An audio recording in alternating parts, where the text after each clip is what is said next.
Hello, good morning and good afternoon to everybody who's watching and listening to us. This is me, Engineer Nayef Alhaddad, the chairperson of WAPPP, chair of the MENA region and chapter.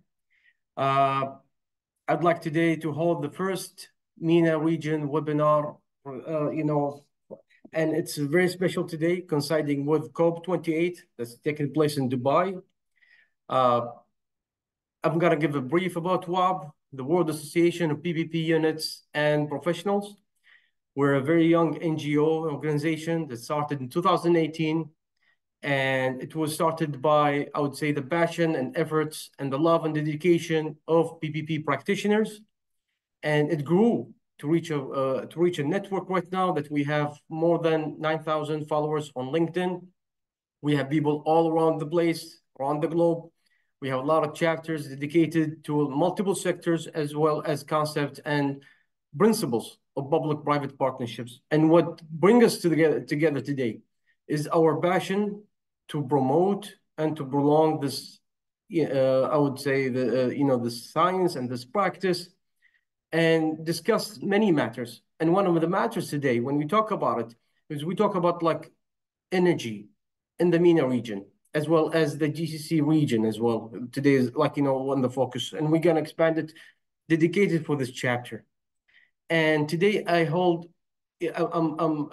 with me two special friends and guests coming from, I would say the best sector that we right now focusing on, which is the energy. And today's theme is gonna be about renewables and fossil fuel plants, and to see the balance between them. And how could we be arranged? Especially right now, there's a lot of announcements happening from COP28, announcements made by the public entities, the states themselves, as well as the private sector. So allow me today to welcome Dr. Hassan Qasem, Chief Executive Officer of Alternative Energy Projects Company, and Dr. Raed Bkayrat, Chief Development Officer of Alternative Energy Projects Company. And then I'll give a little brief about them and give them the floor to talk. Now, Dr. Hassan Qasem is the CEO of Alternative Energy Projects Company, which is as EBCO, one of the rising renewable energy companies in the MENA region, and a subsidiary of Kuwait Project Company holding KEPCO. Dr.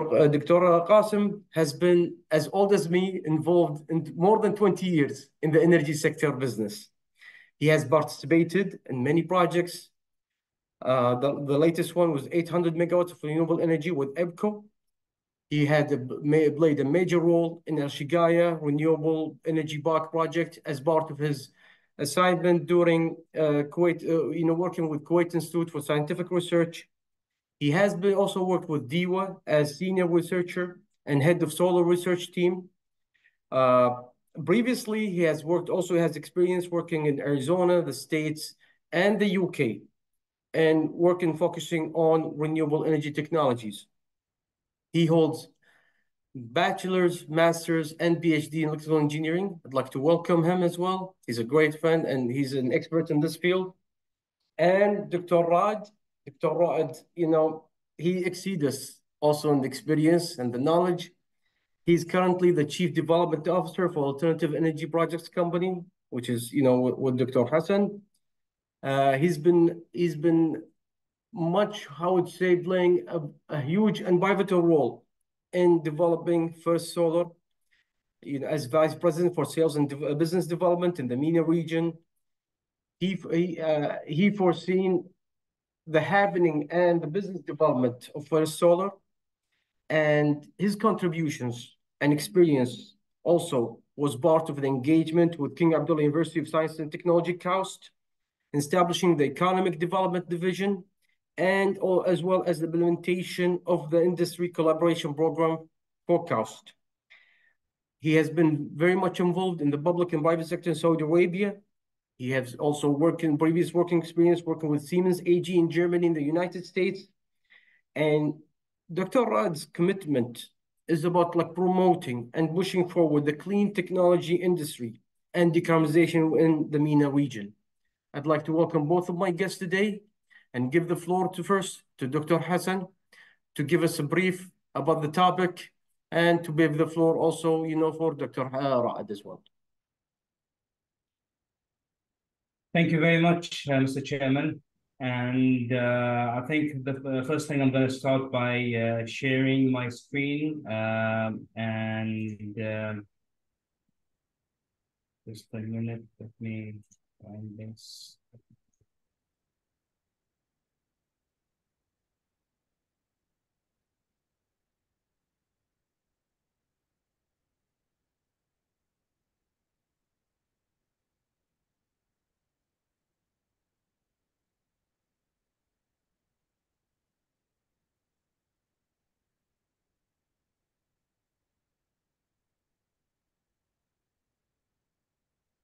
I think I'm sharing the wrong screen, maybe. Can you see my screen now? Yes. Okay, good. So I'm going to start with a quick review about who we are. Apico, or Alternative Energy Project, is a Kuwaiti-based specialized renewable energy developer. We are a subsidiary of KIPCO, Kuwait Project Company Holding, which is one of the largest conglomerates in the region.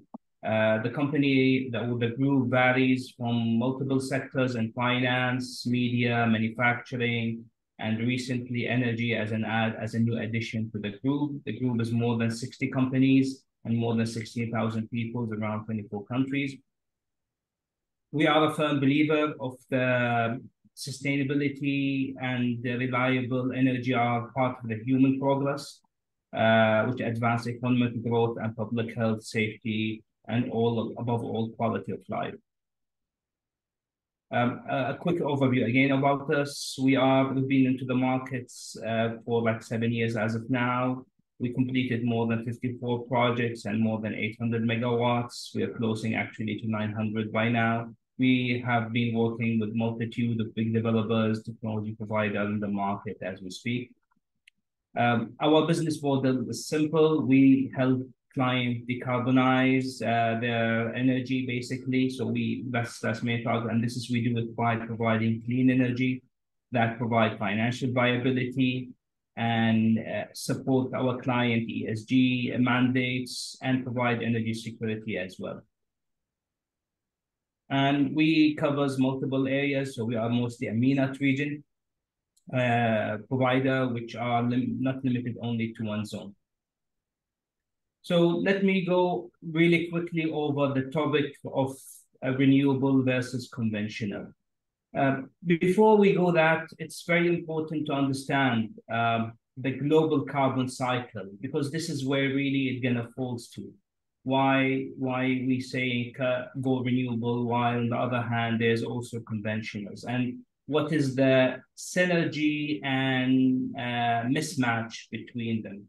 So it's important to understand what the carbon cycle is. So in a simple term, if you want to put it this way, CO2 levels in the atmosphere as we speak now are hitting close to 420 ppm. If you probably heard a lot about the 1.5 degree temperature rise, which is the target that the world is trying to hold down the temperature increase to, which is implies Hassan, basically. Are you still sharing the screen, because it's still stuck on the first slide? Oh, I am. Is it not moving? Okay. Okay. Just to make sure. Because we're still stuck on the first screen.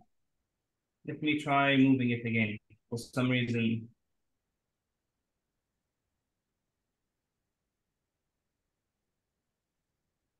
Can you see the other screen or no?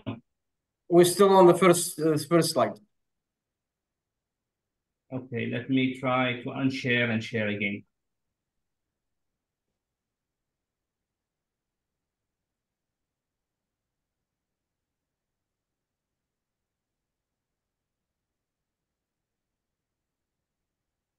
Now it's Okay. good. How about now? Okay. But you want to go back check and just go through this, because we didn't see the slides before. Yeah. Can you see them now when I move the screen? Yes. Yeah. Yeah, it's good. Okay.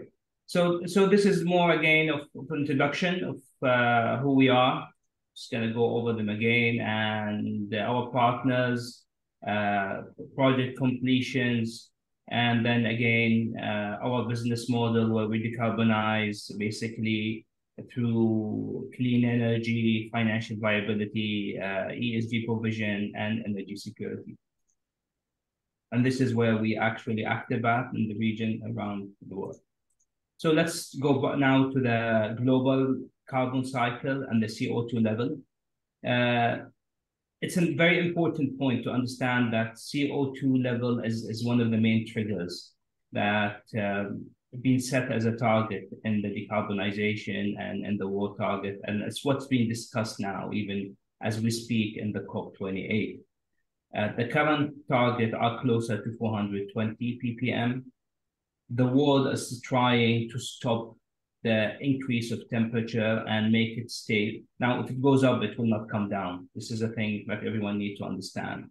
And it's very important to understand that a 1.5 temperature raise implies 430 ppm, while 2 degrees implies 450 ppm.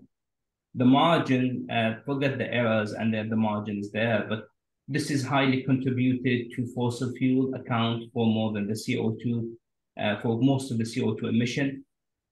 This will lead to land use change, and also important of that, biosphere and oceans are major sink, and then the rest will go into the atmosphere. So the trend is being clearly identified as measurement as we speak. If we're going to look at the global market, there's a clear indication around the world that energy consumption is increasing significantly. There's a different segment in the world where we're going to speak about them, where energy demand has been growing more and more. China is foreseen to be one of the major players. US, China, Europe basically are the major players around these segments. We're going to look at the CO2 emission from fossil fuel is heavily skewed toward China, United States, and then everyone else plays a different role into that equation. If you look at the cumulative from 1985 until 2020, you can see that other than the rest of the world, the highest is actually United States, followed by Europe and then China. So the predominance is basically of the coal and the large share of the heavy industry of China is what plays that major role in the CO2 emission. But if you look at the cumulative, China is actually, surprisingly, is less than the rest, which is an indication that there is a shift in the way they are, at least depending on coal for the generation. If you're going to look at the pledges, you probably have seen different pledges around the world where everyone is stating that they will hit by 2060. That's what they call them, 30-60 targets pledges, because there's an intermediate target at 2030 and then a final target at 2060, where many countries are pledging to reach zero, basically, emission or new carbon neutral by 2050, 2060. So there are multiple different scenarios around the world that indicates different approaches, but it's really has different changes in policy, not only China, even around the world. Even though there's no clear blueprint or roadmap on how to get there, but there's always a different hypothesis and of the different mixes and matches. Should we go fully renewable? Should we go hydrogen? Should we go batteries? Will conventional still be part of the equation? I mean, it's clear that coal and fossil fuel-based energy generation are a major role into playing this. But you can see that even if you go at the transmission section, transportation section, is being shifting to EVs rather than the conventional one.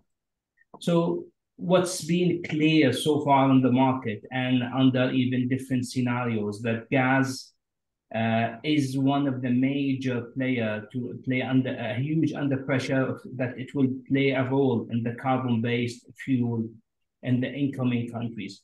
What's clear that even over the next few years under different scenarios, gas will still play a major role, although it is expected that its role will shrink until we hit 2050. Of course, this varies, depends on the scenario forecast that others may follow.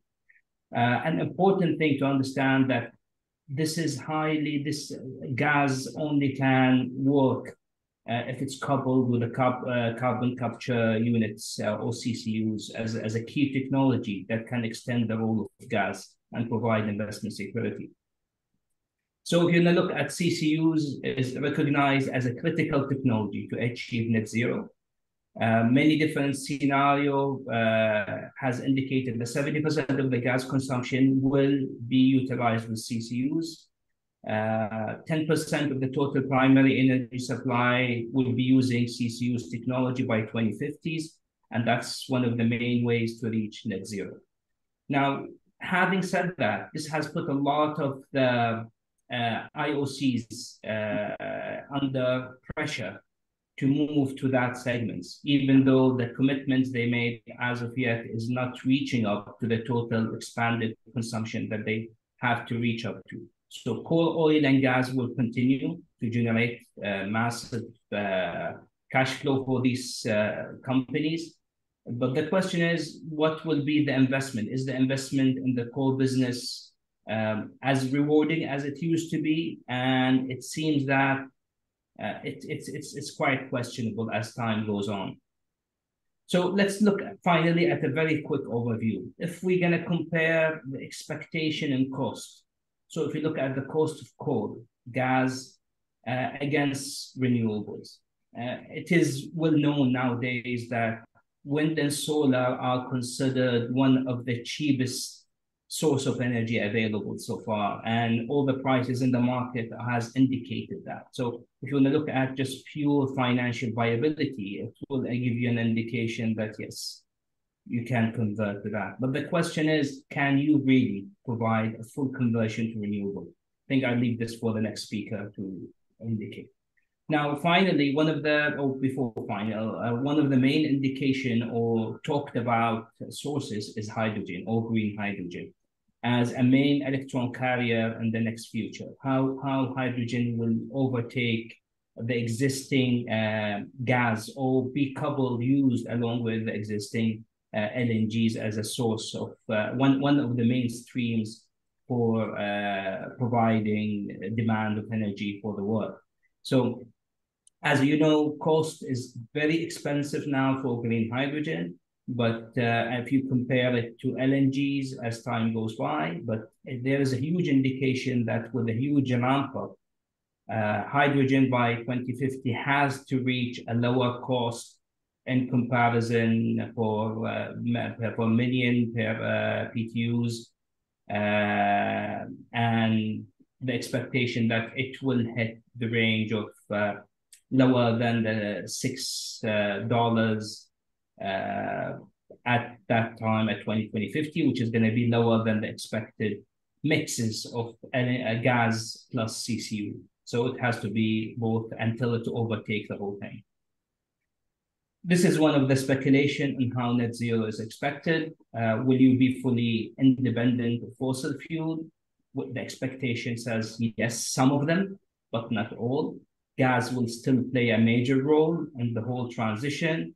Rooftop, central generation, interconnection of the world will play a major role. Now, it could be through electrical, or they call them electron transfer, or through a separate type of fuel as time goes by.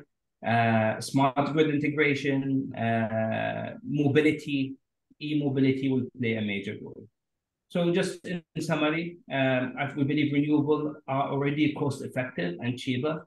Natural gas with CCU-fired plants are expected to be part of the actual mix for net zero, but the percentage share will vary, and as time goes by, hydrogen will play a major role to offtake that. There is no one solution. Everyone is presenting their own, and this is what everyone is looking to see and forecast. Thank you very much.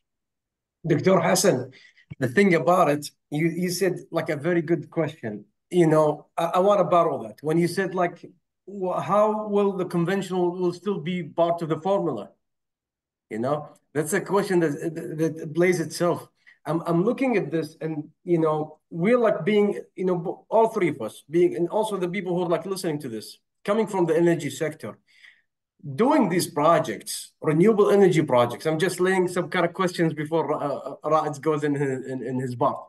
But playing this factor, when you say these renewable energy projects, there's a lot of things that has to be connected with it. We talk about like, you know, the infrastructure, the readiness of the state itself to absorb it, to train the staff on it, you know. The people have to have the knowledge of the expertise and how to incorporate it. We always have to take into consideration these technologies, you know, they need to be, a lot of them insist on like, you know, I mean, you talk about like public utilities have a commitment always of, I would say, consistent energy supply. And there is always, you know, they're still treating these projects on the side as almost maybe sometimes pilot project, secondary project, you know, I would say big slicers, you know, when it comes to the top. So there is a lot of things that you have to take into account, not only the cost of energy associated with these projects, along with the readiness of the state to incorporate it into to be like the primary operational technology. Thank you. Should I answer this? Well, I'm just raising these kind of questions. It's just like kind of, you know, food for the thought, because like preparation for, you know, Dr. Raed, you know. I would look. Just as a quick thing, your concern is absolutely right. There is a concern with the infrastructure adaptability, but this is part of the cost as well. The cost of adaptability of a technology and the roadmap to go there is all blended together.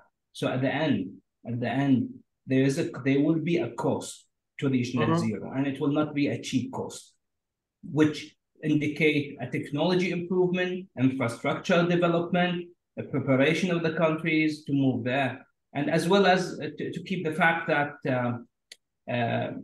there are some serious regions, countries that already have started that into that direction. I mean, it doesn't mean that there is no other. There are others who are moving much slower than the rest, but it's also a fact that others are moving way ahead of the curve. Yeah. Raed, let's hear it from you. I mean, these are really the heart of the discussion, right, Nayef? I mean, the point of, I mean, you mentioned a statement which I would like to really emphasize on. Utilities have the responsibility of providing reliable, number one. Reliability is number one. Economical, but also decarbonized. And this is where the challenge falls in. It's not about one or the other. I think every utility today is looking at their generation mix and trying to balance reliability with cost and with the carbon, managing their carbon footprint. And this is a challenge because you're talking about the conventional fleet of using liquids or using natural gas without any carbon capture, without even sometimes, you know, open cycle gas turbines plants. I don't know if there are any still in the region. And how do you transition that into the future grid, if you will, where everything runs on you know, green hydrogen, solar, wind, and storage, and so on. And that's the challenge that every utility, every country is facing. And I think it's a journey that goes from one or the other. And there is a second point before I go into my slides that I think is important. When you talk about, you know, I always feel that it's not a fair comparison to take solar kilowatt hour levelized cost of energy with a combined cycle, you know, cents per kilowatt hour, because it's really apples and oranges. And one is a variable generation, solar or wind. The other one is dispatchable. I mean, that's one point that sways heavily to the conventional generation because it's dispatchability. The other, solar and wind, obviously, if you leave it as is, then it's completely not dispatchable. But there's a second point, the carbon footprint of renewables, which has, you know, after it's operational, has no carbon footprint, very minimal, let's say, while it's operating. is much, much, much lower than the carbon footprint of conventional power generation. And until we reach a market where the generation is accountable for the damage created to the environment, imagine if I take a conventional power plant, gas, coal, whatever, and I try to price in the environmental impact and the budgets needed for mitigating the environmental impact into the price of kilowatt hour. We're going to be talking 50, 60 cents minimum. Yeah. With the dispatchability. And if I take solar, with dispatchability, I'll be below 20 cents. So this is the logic that people, I think, are the balance that people have to really dig deeper into. And I'll try to dig that more into the slides. I mean, on the first day of COP28, they announced the fund to support the loss and damage fund for I don't want to say third world countries, but weaker countries. Yeah. And it stands at the heart of that, right? And I think even more advanced countries need funds to transfer their existing infrastructure into where we need to be, and not stand at this polarized two-side story of trying who's right and who's wrong. So anyways, I want to go through a few slides that maybe dig deeper into the heart of the matter, as they say, with focus more on the GCC. All right, let me see.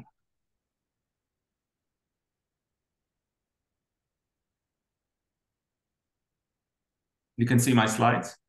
Yeah, with the first slide right now. Okay. All right. So, of course, first of all, I would like to thank you for the invite, Nayef, and for WAPPP for the opportunity. I would like just to build here, maybe for the discussion, and build on the points highlighted by Dr. Hassan. If we look at just starting from a global perspective and what has happened, because this is an important point. I often hear that in the Middle East or in the GCC in specific, we are doing amazingly well because we have all these gigawatt projects. And we're really advanced in our carbon mitigation. The truth of the matter, that's not really, we're doing great work with big power plants, but it's really a portion of what we need to do. Globally, if you look at power generation, in terms of it accounting to the final energy consumption, power generation is less than 20% of the total final energy consumption. This is on a global scale. It varies from region to region, but you can say it's between 20 and 25%. So all the decarbonization, all the solar and wind that we are deploying in the power generation sector is only decarbonizing 20, 25% of our carbon footprint. And even there, we're at 1%, not even, penetration so far. So this is one point. Then you have transportation, 30%, and you have also most of the energy is going towards heating and cooling and buildings and what have you. And if you look at the share of renewables, I mean, this is the good part. If you look at the picture at the bottom left, which is the snapshot on a global scale in 2011, we had almost 70% fossil fuel. That's normal, logical. We had around 12% nuclear, 16 hydro, and solar was only 2% with some geothermal and bioenergy. Take the snapshot in 2021, fossil is still dominant, obviously. We're looking at roughly 60%. But the nice thing is that, solar improved at least 8 percentage points. And the renewables crossed 10% in total. Now, just highlighting more on the net zero carbon targets, of course, we have COP27 Sharm el-Sheikh, we have COP28 happening right now in Dubai, and we're very hopeful that there'll be some tangible results, not just headlines. Like Dr. Hassan said, I mean, the issue that we have is that there is no defined playbook for every country in terms of when I announce the zero carbon target by 2050, what does it mean? I can't unfold my card by 2050 and say, I didn't hit it and too late. I think we need a step function that goes year on year, if not having a milestone 2030 to see where we're at in terms of trying to achieve the long-term target by 2050. And it's important to say that as we are delayed in deployment and achieving our targets, the challenge becomes bigger. The funds required becomes more massive, just because we're shrinking everything, the amount of time needed. I mean, we're in 2023, 2024, and now between us here, and we're looking at 6 years until 2030, where we have to hit, if we are to hit the 1.5 degree temperature rise mitigation plan, we have to hit at least 40 to 50% carbon reduction by 2030. This is in 6 years. Now, we sit here and look at the world in general, look at our region. I think you understand the challenge that I'm trying to emphasize on here. Now, in the region, the GCC in specific, a few countries already announced net zero carbon target. The first one was United Arab Emirates by 2050, Oman by 2050. Bahrain and Saudi announced a target by 2060. And these countries have also announced interim targets. For example, UAE has a target to reduce carbon emissions, I think, by 40% by 2030. Oman has a zero flaring goal by 2030. Saudi Arabia as well, they announced a reduction. They put it in million tons of carbon, I think 280 million tons of carbon by 2030 or so. And Saudi Arabia announced a circular carbon initiative, as well as the voluntary, they kicked off a voluntary carbon market in Riyadh. And I think we should talk about the role of carbon management, because I think carbon is the new goal, and carbon is the target to be eliminated, but we can use that as a bridge to finance the gaps that are happening in terms of technology adaptation, deployment that was mentioned just a while ago. Now, in the Arab world, it's important to emphasize a point that carbon mitigation or global warming is a challenge. For our region, it's more so of a challenge compared to other countries. And I have to say that it still remains climate mitigation for countries to step in, because this is the new economy, like Hassan mentioned. In the GCC, it's expected between now and 2050, there'll be a minimum of 5-degree temperature rise. We're talking globally 1.5 to 3 degrees if we're lucky and hit our plans. Even if we do the 2%, the GCC will see more than double that. And there are studies that mention in the summer days in the GCC, temperatures of 55 degrees sustained for several hours. This is back into the mentioned. Until today, most of the funds going to decarbonization, energy transition are falling into the energy sector. Rightfully so, but I mean, this is a point to highlight. 22% is falling into the agriculture and water sector. And the amounts needed for the Middle East, I mean, the MENA in general are quite significant. I mean, just Egypt, Iraq, Morocco, this ESCWA report, Egypt, Iraq, and Morocco need 425 billion just to achieve their targets, for example.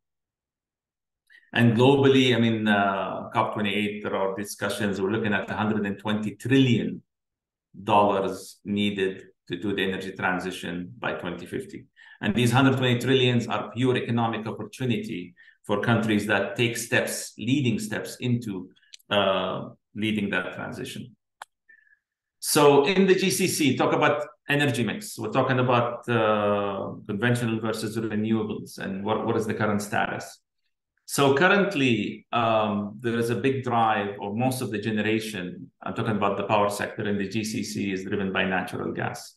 Solar, we have, this is in terawatt hours. Solar, we have cumulatively less than 8 terawatt hours annual. Wind, there is only one project in Oman, and there is Dumat al-Jandal in Saudi Arabia. And there is another project around the Anbar area that's going to come online for wind, but still remains very limited. Mostly it's solar when it comes to renewables. Gas is the dominant one, as you can see. And we have nuclear mainly in Al Baraka station in Abu Dhabi, which I think they have more than 4 gigawatts online in Al Baraka station. And we still have liquids. I mean, other fuels, other fossil, those are liquids, and you can see the total. So in terms of numbers, we're still heavily dependent on fossils, mainly gas, which is a good news in of itself. I think every country in the GCC is following their own strategy to develop an energy mix, power generation mix that achieves the the economics, the reliability, and the low carbon footprint. Saudi Arabia is clearly heading into a gas as the main base, with renewables, with a component of nuclear. UAE has different perspective. You have Dubai, which is looking at renewables, gas, obviously, but storage in terms of molten salt, and Sheikh Mohammed bin Rashid solar park, or in terms of hydro, in terms of Hatta project. Abu Dhabi is looking more at nuclear, obviously, and gas. And then you have Oman, Kuwait, Qatar are still, developing their roadmap. Oman is more upfront when it comes to renewable deployment. Kuwait, as we all know, is behind, but I hope this will change very soon. Qatar, obviously, they have so much gas. They're 99.999 dependent on natural gas, with some component. There's one project, 700 megawatt, that was commissioned recently, and there is another tender happening. So this is the current mix in general. In terms of just graphics, you can see Saudi Arabia today, about 70% gas, and they were still burning liquid and small component on the renewables. UAE has a higher dependency on gas. Qatar is totally dependent on gas for power generation. Kuwait, still, there is maybe a 60% component in gas, and there are other still liquids and diesel being used for power generation, and with a very small component in terms of renewables. In terms of renewable energy targets, just highlighting, UAE has 30% by 2030, Kuwait 15% by 2030. I don't know if this number was revised to be 30%, maybe it will be revised on top. Saudi Arabia has net zero carbon target by 2060, and I think it's very important. Every country in the GCC, in MENA, builds their ambitions based on net zero carbon targets, not based on the percentage of power generation renewable, because this is really, when we talk about renewables, it's only for power generation. And like I mentioned, this is only 20-25% of the overall carbon footprint. If you really want to achieve energy transition, you have to base it on net zero carbon targets. And 2050 should be the threshold, with clear milestones in between on how you're going to achieve that. And the market obviously is quite generous in terms of capacity. It's very normal now to see a tender of 1-2 gigawatts, be it in Saudi Arabia or the UAE, and hopefully in Kuwait. I just tried to summarize some of the what's happening, right? Do we see more tenders on conventional power generation or renewable? And as you can see, this is just a quick list of what's out there in terms of being current projects or ongoing tenders. And you can see there's a lot of thermal. Obviously, you have Taiba 1, 1.8 giga, Qasem IPP 1, 1.8 gig. And also you have ongoing renewable projects. In the UAE, you have hydraulic power station around 250 megawatt ongoing for Hatta. And there are, completing the phases in Sheikh Mohammed bin Rashid solar park and so on. So it's really a mix of thermal, conventional, I should say, and renewable when it comes mainly for power generation. I want to go back now into some of the points that were mentioned, because I think it's very important to emphasize how do you do the transition. When you go from right to left, it's very rare that you do it without crossing the middle, and it's about the transition. Now, I'm not saying that it's bad to be where we are now, or we have to jump tomorrow which is impossible to jump to where we need to be, but it's about facing the current situation, addressing the needs, and building a steady transition from right to left or left to right. And the issue that we have, before 20 years ago, this would have been much easier. Now we have to be even more intelligent. We have to be smarter about it, because the time duration that we have, and Secretary Guterres from the UN said that the time is running out. We're all running out of time. And we already crossed a threshold of 1.2, some people say 1.5 temperature rise even. And at the roadmap we're on right now, we will easily be above 3% temperature rise on average by the end of the century. And you can imagine, it's not a linear function, right? 3 degrees may not sound like much, but everything we see around us is roughly 1 degree rise. And it's gonna build up very quickly. So back to Saudi. Saudi is the biggest market in the GCC, obviously. They have massive targets for power generation. They want to deploy 60 gigawatts roughly of renewables by 2030. it was announced Saudi Arabia will hit 50% of their power generation, depending on how you read the statement, but roughly 50% from clean energy sources, which actually, if you do the math, even the 60 gigawatts will not be enough to achieve that. Saudi Arabia, through WAPPP, I think that more than 12 gigawatts have been awarded today for projects, and maybe, I don't know, 1 to 2 gigawatts are coming online as we speak, already online. The green hydrogen mandate, like the project in NEOM, will add more gigawatts just dedicated for powering electrolyzers and creating green hydrogen. There are other initiatives as well in Saudi Arabia around that, but I want to highlight a point here, and this goes into generation planning. I mean, utilities obviously they're still trying to find proper ways to integrate more and more renewables into the grid. And it's always been discussed. I recall when we started the projects in Saudi more than 10 years ago, people immediately saying, oh, the grid will be, out of control. This is variable generation. We need to put storage in every watt of variable generation. We have to add the battery. And lo and behold, we have gigawatts online and the grid did not collapse. But there is a point to emphasize here. Again, taking Saudi Arabia as an example. The topic of peak load versus energy demand. Generation planners in the GCC are mainly driven by peak load not meeting energy demand. And this is mainly due to the fact that you have a huge variation between the average load to the peak load, or the peak load in winter to the peak load in summer. We still have that variation. It's roughly double in many of the utilities. And when you are driven by peak load, you're just trying to mitigate, to have that extra gigawatts between your actual load or your actual peak load and the available generation capacity, which only happens for a few hours per year. So if you look at the numbers in Saudi Arabia, and the rate, and the second point is the rate of growth that is happening. I mean, the cumulative average growth rate sometimes hits, high single to low double digits. Saudi Arabia, if you look at the snapshot in 2018, 2030, peak demand, 61 gigawatts, expect to hit 85 gigawatts by 2030. Today, Saudi Arabia is more than 65 gigawatts in terms of peak load. Load factor, if we take the average load divided by the peak load, I'm barely around 50%. So in a simplified way, 50% of my capacity has very poor utilization, or no utilization when you look at it that way. And the energy consumption obviously also has a massive growth rate. So this is the point where we always say the best way to reduce your load, which is driven by buildings, driven by air conditioning, which happens between 11 a.m. and 2 p.m. or 3 p.m., is by deploying solar technologies.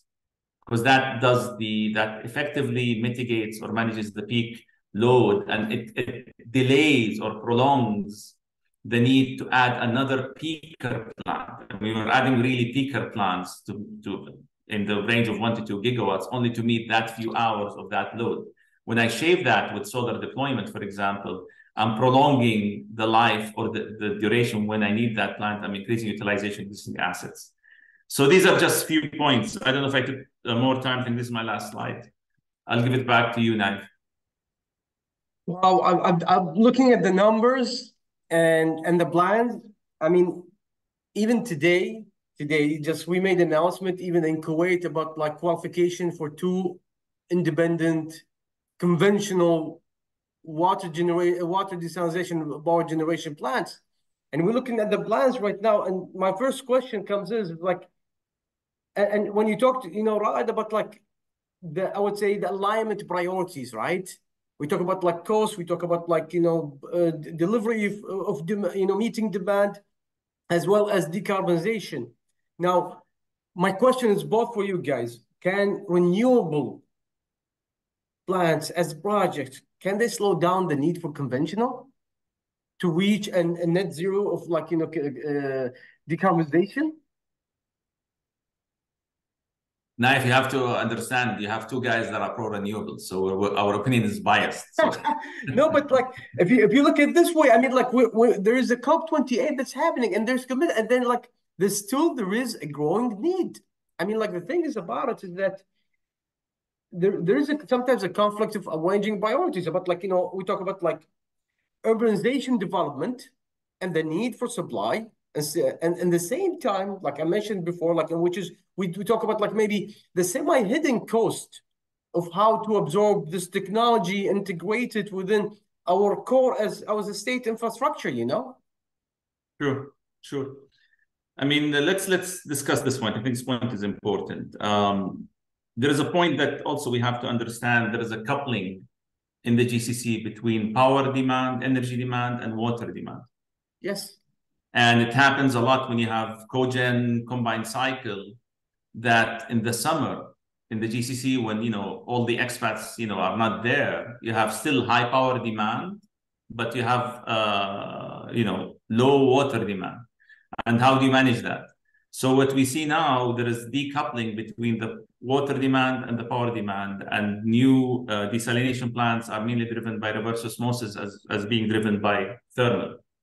So because that reverse osmosis is just electrical load at the end of the day, so you can really utilize that that point. And in winter, obviously, you have high water demand, and you have low power demand, and you have to fire gas on boilers to keep up with the water demand when you don't have enough wasted heat, if you will, for power generation. So you have that imbalance between the two.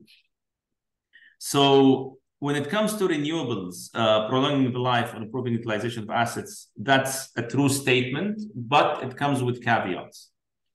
If you look at the peak, the timing of the peak in many of the utilities, it comes at a late afternoon, early evening.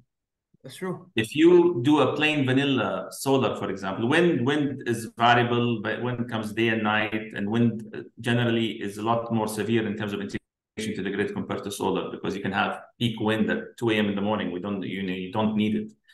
And very low wind, almost no wind at 12 or 1 noon. And there is a discussion about integrating storage in every wind plant to make it easier in terms of connecting to the grid. But if you take plain vanilla back to solar, which is the abundant resource for us in the region, if you take a standard plant, then you only get the peak around between 12 and 1 p.m. depending on the tilt of the modules. But if you try to integrate technologies like single axis tracking, if you try to integrate ways where you add a small component of storage without majorly increasing the total levelized cost of energy, you can make that solar plant much more beneficial to the utility in the hours where they need it the most. See, any utility in the region, you tell them, do you have any issue between 12 midnight to, 8 a.m. in the morning? No issue at all. They can run base load, be it nuclear, be it gas, no issue at all. But during the day, they have certain windows where they need the power, and they're running very short. And here it comes the point of dispatchability, generation planning. So now if you ask, can renewables really slow down or replace? I would say yes, but there are certain steps that have to be addressed to reach that point. And when I talk to planners, even today, this was the argument years back, but even today, they tell me, Raed, you shouldn't be happy with this 2-cent tariff on solar. And I say, why? 2 cents is very cheap. Your cost of generation is 8, 9 when you do all in. Saying, no, that's not the case, because for every watt of generation of solar, because it's variable, I have to put, what do you call it, spinning reserve, matching 1-to-1. Yeah. And I always come to the point, you are masking a gap when you do that. You are masking the weakness of the grid, with all due respect to all system operators. It's very easy to say, the sun is shining, I have 1 gigawatt of solar from different plants on my grid, I need 1 gigawatt of spinning reserve. And you're burning fuel just because the solar might change, and then you can cover it from the spinning reserve. Reality, this is not proper utilization of solar onto the grid. Now, I agree with the statement that how can I rely on solar as a dispatchable generation when I try to do the design for my next day generation to meet the load? That's a very valid point. But if we look at the solar generation in our region, it's highly, highly, highly predictable. if the prediction in terms of solar generation for a solar plant, you can be, I don't want to say 95% plus for a day ahead or an hour ahead. You can even be better than that. You can be at least 80% plus. And if the projects that we have, the tenders, the PPAs that are being tendered right now, try to add a bit more intelligence into them instead of just copy pasting what other countries are doing. And there is some evolution, but I think we need to really stop and make the jump where you can add forecasting as part of the service provided by the developer. And you can even begin to add certain time of day where you want committed generation. I'll give you an example. Let's say Kuwait wants to tender 1 gigawatt solar plant, all right? And I'm a developer, I want to bid for this project. And in the PPA, it says, you know what, this is a 1 gigawatt nameplate. So I have to build the substation, transmission line up to 1 gigawatt, but solar obviously is 0 at night, and it grows up to 1 gigawatt, and it comes down again. And the PPA says, you know what, between the hours 2 to 3 p.m., I want this plant to give me committed 200 megawatt. If I go with the statement that we just said, that 1 gigawatt plant, somebody in the dispatching power generation will do spinning reserve 1 gigawatt. Yeah. But with this current logic, come and say between 2 to 3, I have 200 megawatt committed. If I accept the logic, that spinning reserve should be 800 because I'm liable if I don't do the dispatch power generation. Now, if you make that statement on any designer of any solar plant of 1 gigawatt, they'll do it, they'll commit the 200 megawatt in their sleep without any storage, without anything. Because if I do the energy prediction for site in Kuwait or in Dubai or in Riyadh, I can do 200 megawatt 99% of the time throughout the year without needing anything. Now, it's the operating philosophy. Yes, but we have to address that. We have to address that. That's the point. Yeah. Exactly. PPAs have to evolve into mandating dispatchability from renewable power plants. PPAs have to evolve into mandating storage, even certain size of storage. You don't have to do arbitrage of the whole energy that the plant will generate. You can take a portion of it, and only for the hours that you need it. You don't need dispatchable power from a solar plant 24 hours of the day. That's too expensive. But you need certain hours. I think this step is needed to reach as we transition into a dispatchable clean energy source.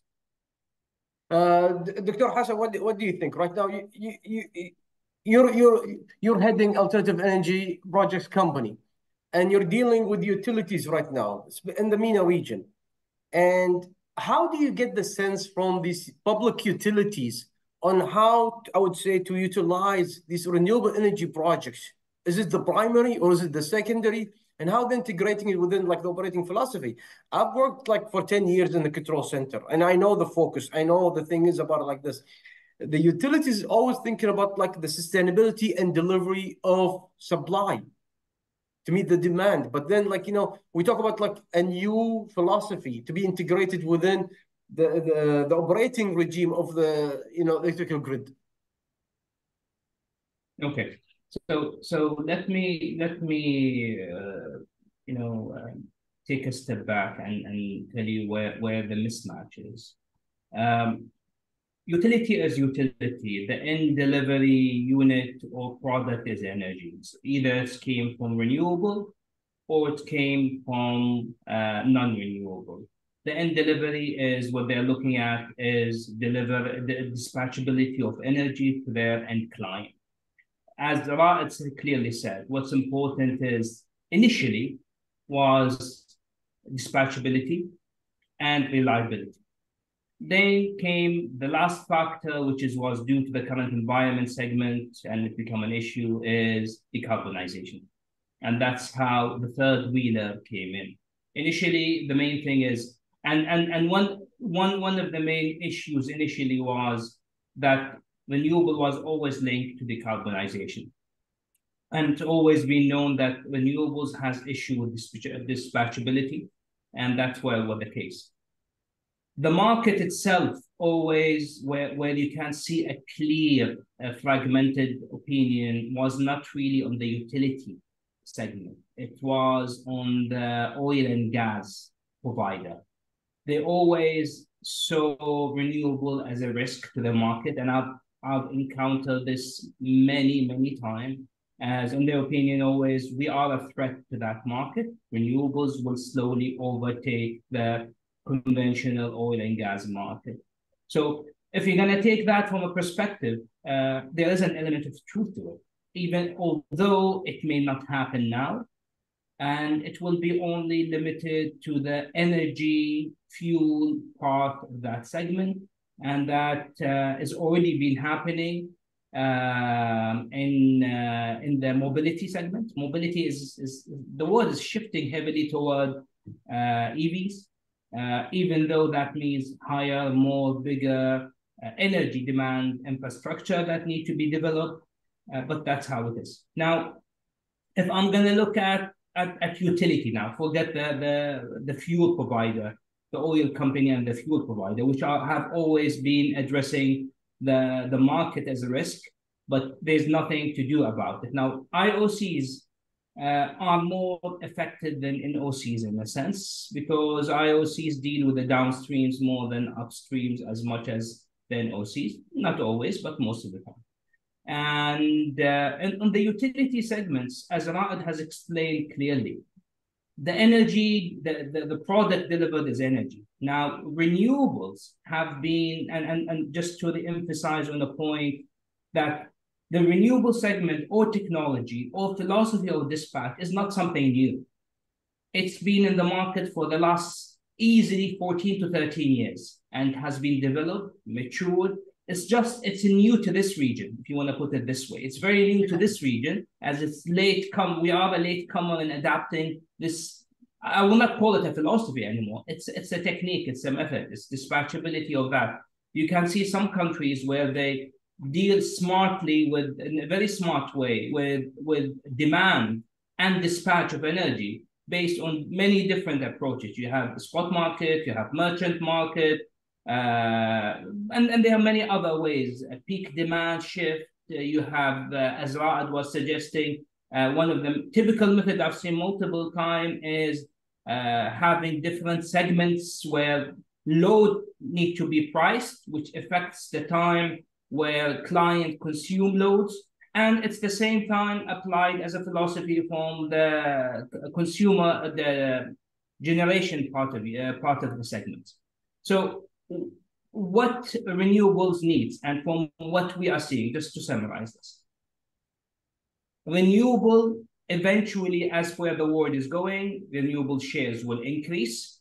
The only issue with renewable is dispatchability, and this is slowly, and because of this, conventional will stay online. Of course, they will go to the ones that can produce less emission and make it, and it's quite easier to decarbonize. So basically, what we are saying is the world will slowly phase out from coal and typical fossil fuel, shift more toward gas and CCUs, eventually until the dispatchability issue of the renewable become more apparent. And there is actually multiple world scenarios showing that, where that dependency will become less and less and less. And there again, there's no one equation, there's no clear blueprint in how that is done.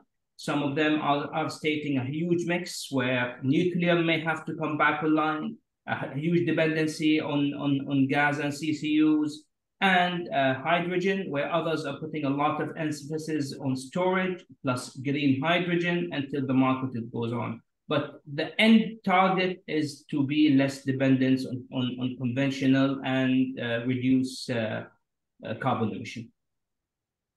Thank you. Now, both of you are from the private sector, and you guys are engaging in the MENA region projects. How do you see the private sector? I mean, today is a WAPPP event.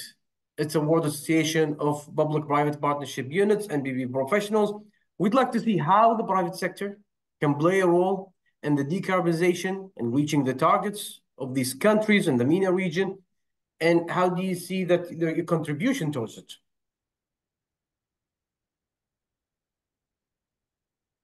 Raed?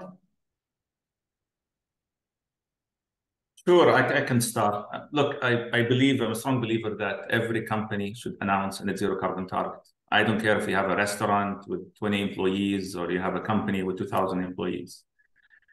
You have to set the carbon target for you by 2050 and with some milestones in between.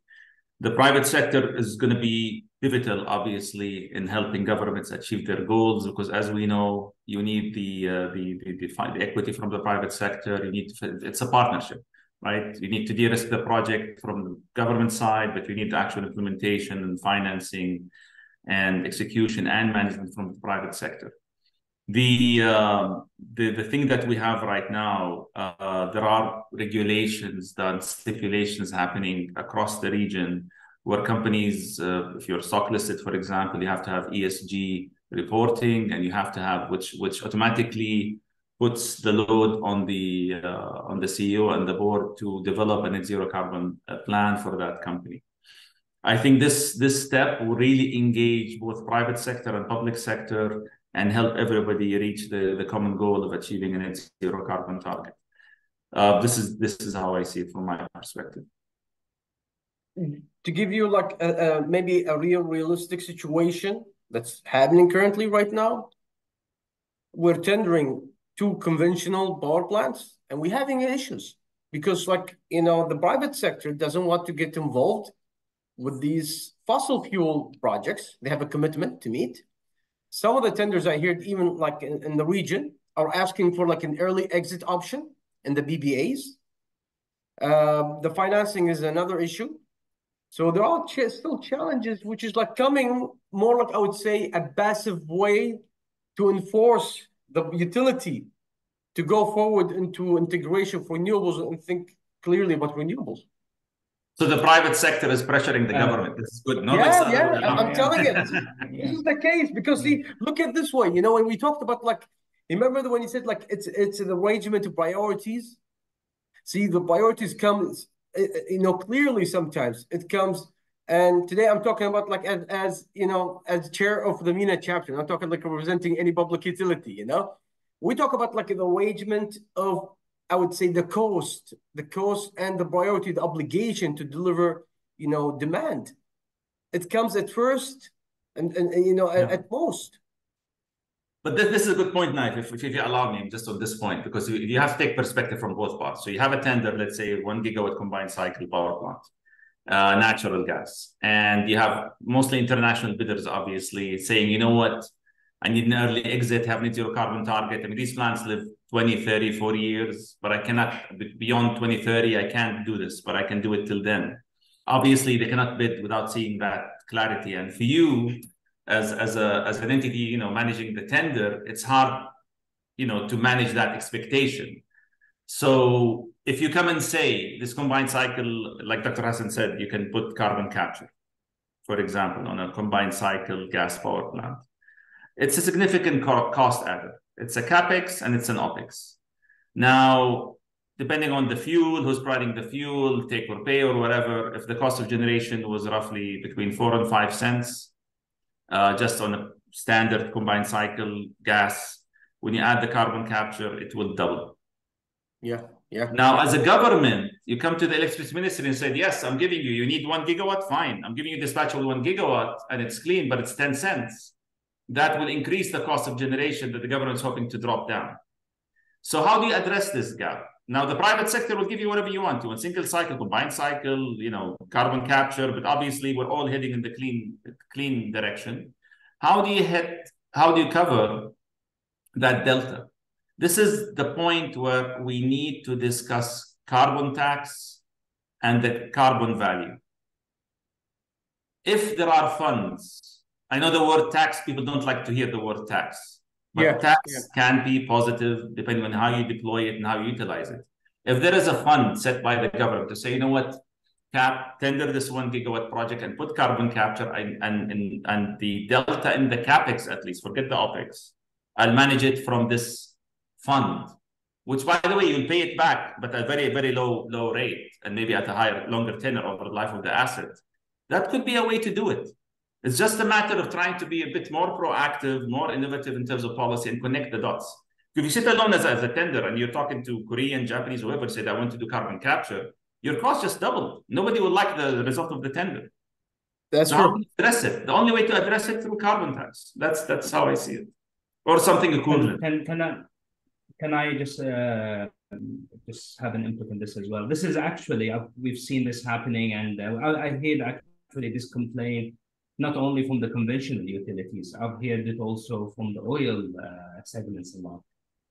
Oil investments are actually suffering due to the fact that nowadays international funds are heavily biased toward renewables, decarbonization, and even if you wanna attract international funds to come in to invest in utilities, unless there is a clear mechanism for either decarbonization or support for renewables, or I would say not even as a technology, as a mechanism to allow a clear decarbonization, then you will be very hard pressed to find anyone to fund you on this. This has been, and I think this mechanism has been implemented on purpose. And that purpose is to, well, in a way, I would say it is to enforce everyone, private sectors in the lead, and the government entities to head toward decarbonization, which means cost of energy will be expensive. Now, either if you go toward conventional or renewable, the balance will be the same, but the cost has to be the same as well, which means that, as Raed was saying, if you go to conventional, if you want it cheap, you'll get it cheap, but you still have to pay back for your decarbonization in one way or another.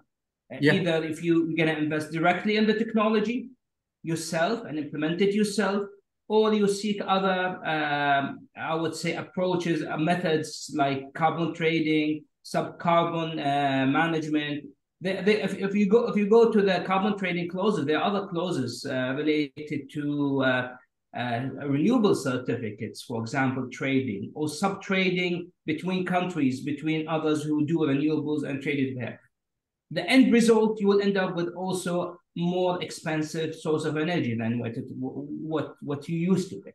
And by the way, this thing has been indicated everywhere, that due to decarbonization, the cost of energy will not go down, actually. It will go up for a while until the market reaches a much more upper scale in the technology where the cost will slowly go down. So it's a penalty we have to pay, in a summary. It's a penalty we have to pay, either we like it or not. And as a private sector, and as the world is heading, they are emphasizing this point that if you want cheaper source of energy, you can get it cheap on one way, but you have to pay in another way. And that's, by the way, many... Go ahead. Would you Arabia, that way, sorry? Would you recommend something? As right now, you're a private public, you're a private entity, and you're dealing with public utilities, and of course, you have been involved with multiple, PPP projects. We talk about power plant, renewable energy project. That's your specialty.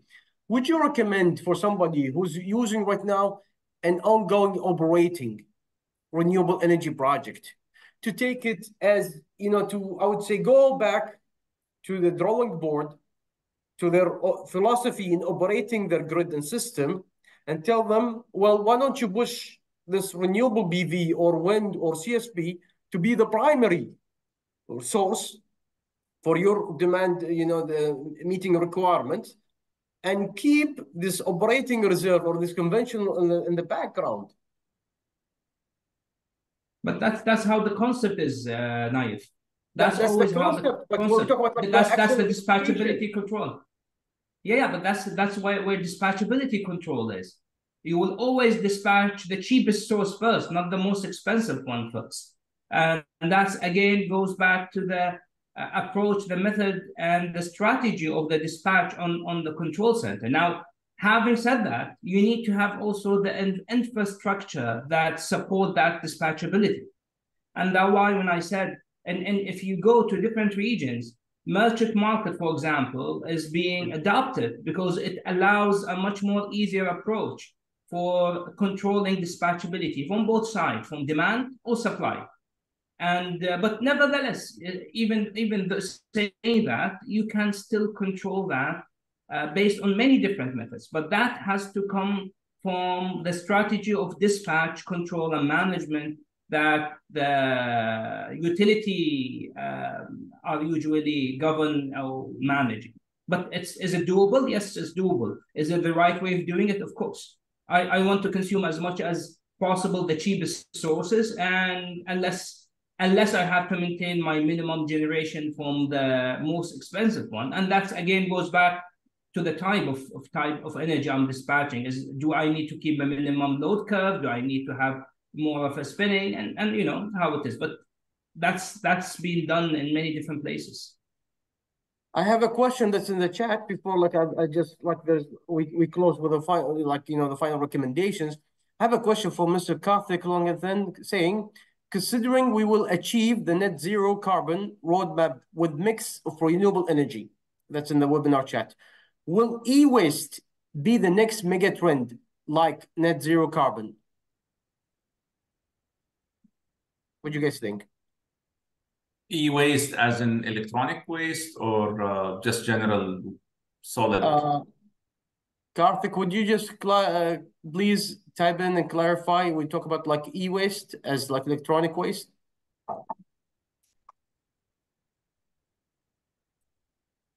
Electronic waste, yeah. Yeah. I mean, the topic of circular economies is central to energy transition, and part of that obviously is waste management. And it's very true that if you take solar, for example, talk about millions and billions of, I don't know, panels that have to at some point be recycled. And today there are manufacturers that add to the sale price a small percentage that's supposed to cover recycling of that module at the end of life. And there are associations, entities that you can, in certain markets like in Europe, where you pick up the phone, call a number, and they can take those panels for recycling. It is a topic. It has to be addressed, I think, sooner than later, but it's part of the general waste management and circular economy. I mean, I think countries should always strive to reach, for example, zero dumping with zero landfills.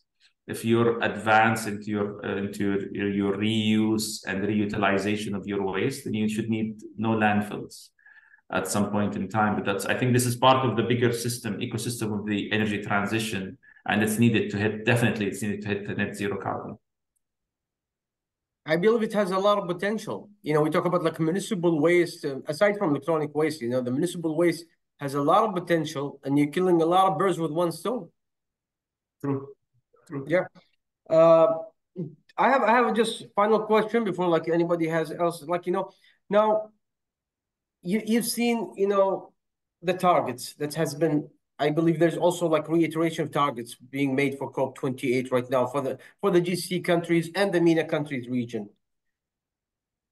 What would you give as for recommendations for the way forward right now? Policy, we talk about like operating, we talk about like, for those decision makers, talk about like, your counterparts in this region. Go ahead, Hassan. Hassan.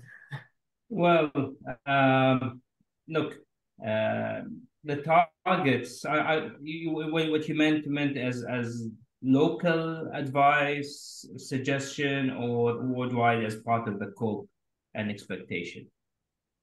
Can you just talk about like generally from the region? Talk about like from your perspective what you're seeing, okay. And when you see the trend, and in comparison when we talk about like conventional renewable and how to mitigate, since like there is announcements, but there's still announcements being made about like conventional projects being just still tendered at the same time. Okay.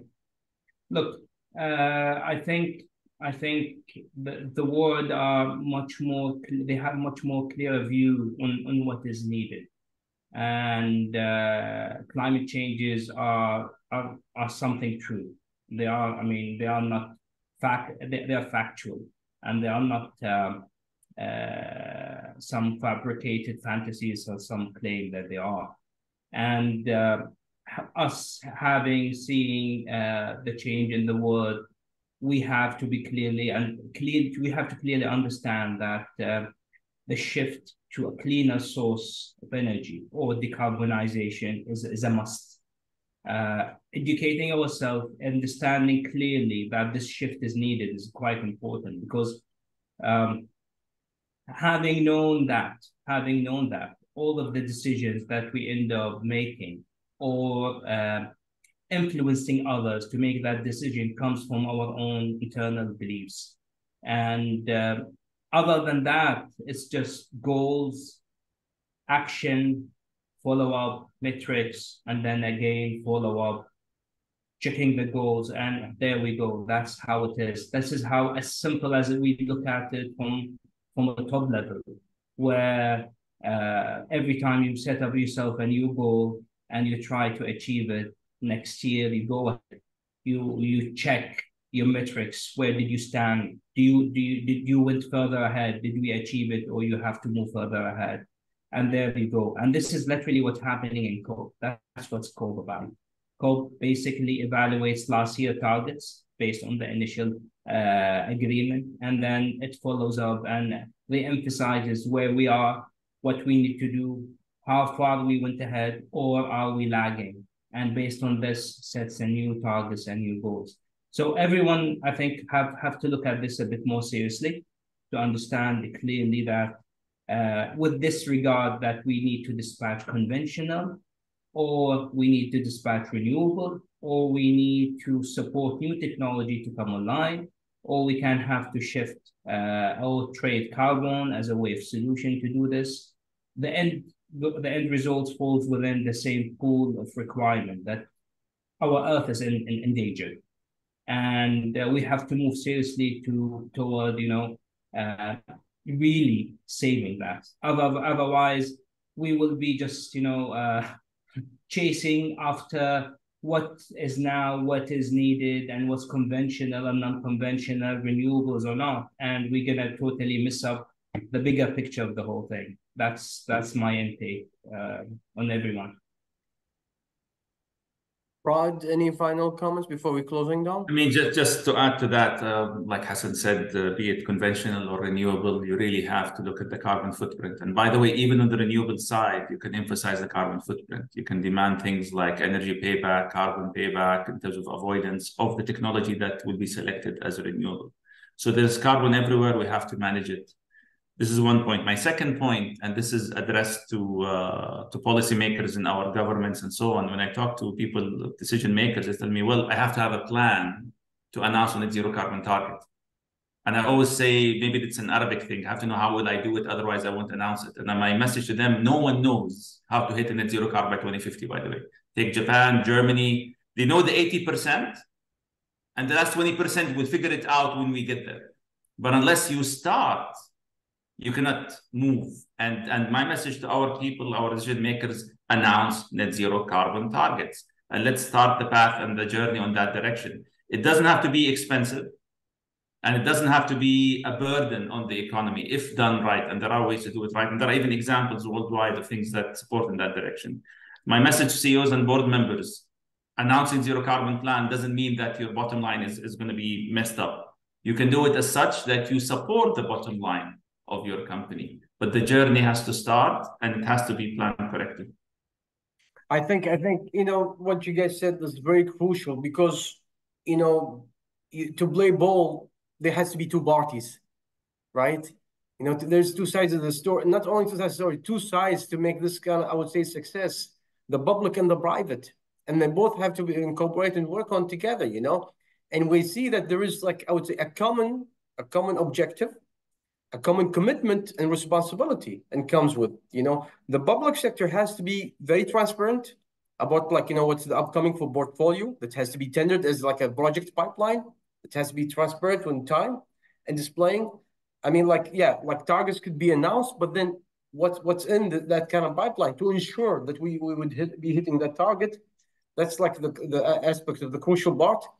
And the private sector has also to, I would say, assist the public sector, you know, and I would say awareness, knowledge, energy transfer, like expertise in how to reach in that, because both has to be, like I would say, down the path to reach that kind, I would say, the win-win condition situation. Well, 100%. yeah, go ahead, Raed. In full agreement, Nayef. I think you said it well.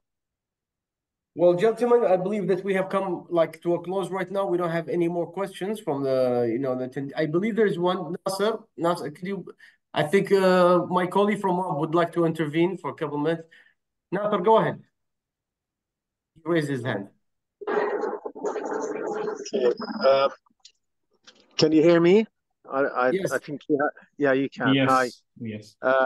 Thank you very much, gentlemen. This has been really quite enlightening to someone who's quite a novice in this area. As Nayef knows, my specialty is in social sector PPP, so I don't usually go into the energy and the renewables side. But one of the things, and excuse me if it sounds like a naive question, but from the little I know, with renewables, the way to offset the balance in terms of the cost is through these, like you know, carbon credits, etc. But that ultimately means a cost that somehow has to be borne to be able to take energy in and sell it at the same price to the consumer in the end, whether it's coming from a fossil fuel source or a renewable source. And at the same time, a lot of that the difference depends a lot on the price of the fossil fuel. So, you know, when it's at the $100 plus or minus mark, it's a very different ball game to when it's at a $50 a barrel ball game. I'd just like to get your perspectives on that, and like, you know, what is a break-even point? What is the cost that we're talking about, just in terms of ballparks?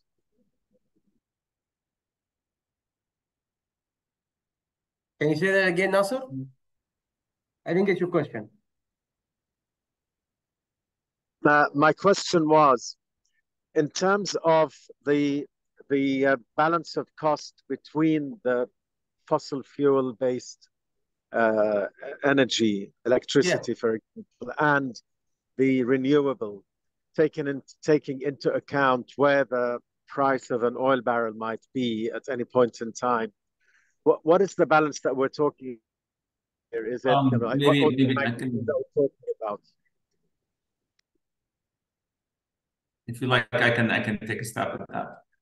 So without accounting for the cost of damage to the environment, which should be added, if you take a utility scale, so utility means large scale solar or wind power plant, the levelized cost of energy, or the added total cost per kilowatt hour for the clean energy from that renewable plant is going to be lower than oil at $30 per barrel equivalent, or gas at $3 MMBTU.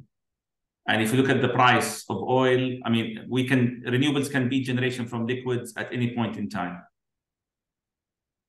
So that's not an issue. Oil is 70, 80, 90, and will continue in that range. With combined cycle gas power plant, depending on the size, cost of generation, whether you account for the fuel or not, could be 3-4 cents. We're on par, if not lower. Just to emphasize on this as well, Nasser, cost of renewables, just as an understanding, because of your opening, you said how the cost of renewable and how much that will be with regard to the offset. Renewables now, specifically solar and wind, if you consider them as a bar injection or dispatch into the grid with disregard to storage and control of dispatchability, they are the cheapest source of energy that currently available. Records has been set to 1.6 cents, if not even 1.8 nowadays per kilowatt hour for large scale solar plants. And I mean, putting numbers against that there's no current source or no power plant or technology that can match that as we speak as of now. Just as a highlight and follow up with Raed. Thanks. Want to add more, Nasser? Because I think that you're your hand.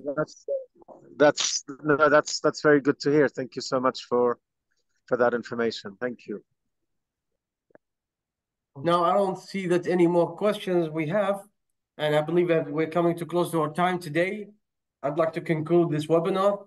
It wouldn't have been successful without Dr. Raed, Dr. Hassan, EBCO for being part of this, having this first webinar for the WAPPP MENA chapter.